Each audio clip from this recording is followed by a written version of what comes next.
Right, so we are back again. This should have been episode 3. I did record something on the Sunday afterwards, after the Saturday video. Unfortunately, it was just me waffling on and going over stuff that I already checked. So, yeah, this will be episode 2 now. A couple of things have happened since the Sunday. I've done a bit of reading up on various wiring diagrams and just generally on the old school Dizzy system with the coil. Got a new HT lead, new Dizzy cap and rotor arm in that. I will show you the old one. It was really furred up, so there wasn't going to be a good spark anyway. That is the ignition amp coil, or the ignition amp for the coil. However, that Dizzy, and the reason I couldn't get the wiring to go right is there's another ignition amp down there fitted to the side of the distributor shaft, which is why none of these wires match up to any of the wiring diagrams, because I think someone's had issues with that.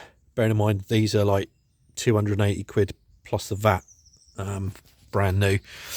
I have got a second-hand one coming from eBay for 50 quid, but obviously I found out that this has got an ignition amp on it as well, so we'll go with this one for the time being. So the what was I going to say? So the black and white wire is to the negative side of the coil. The purple and blue, or the red and blue, I should say, is to the positive side. The green and white is the centre cable, which should be a ground, which I'm going to put onto there. Going back to this is the fuel cut-off relay, which I found out. So me bolting that to the negative side of the coil wasn't going to work. As far as I'm aware, it should be earthed out. If the camera's going to focus, it should be earthed out on pin 30, and that was the state of the wire.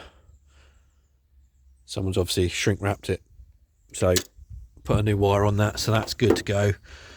I haven't done the TPS wiring yet, so we shall go with that later on. And I haven't done any of the other earth cables, checking them.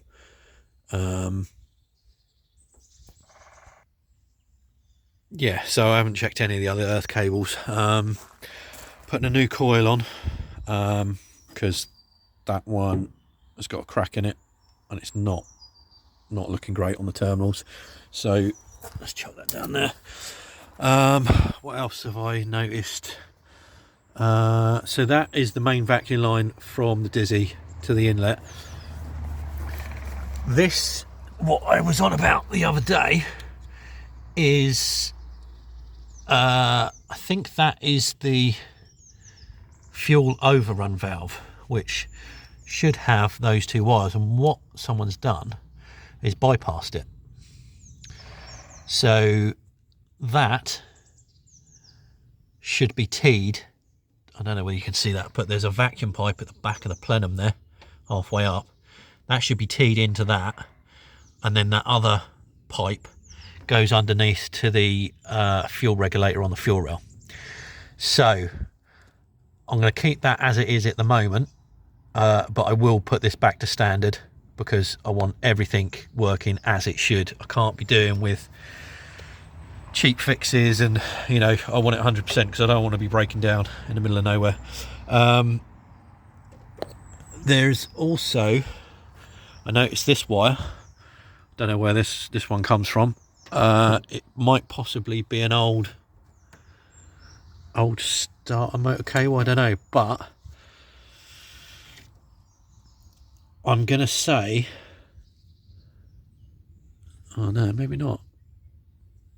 It looks like it's got a plug in it or some kind. What colour wire is that? Black and white.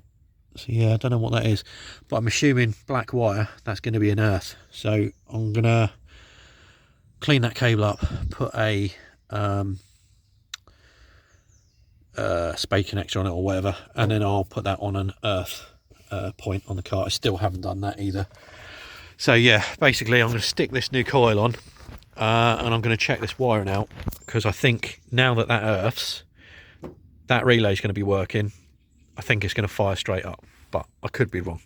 So yeah, let me get this coil fitted, get this wiring sorted out, and then we'll go from there.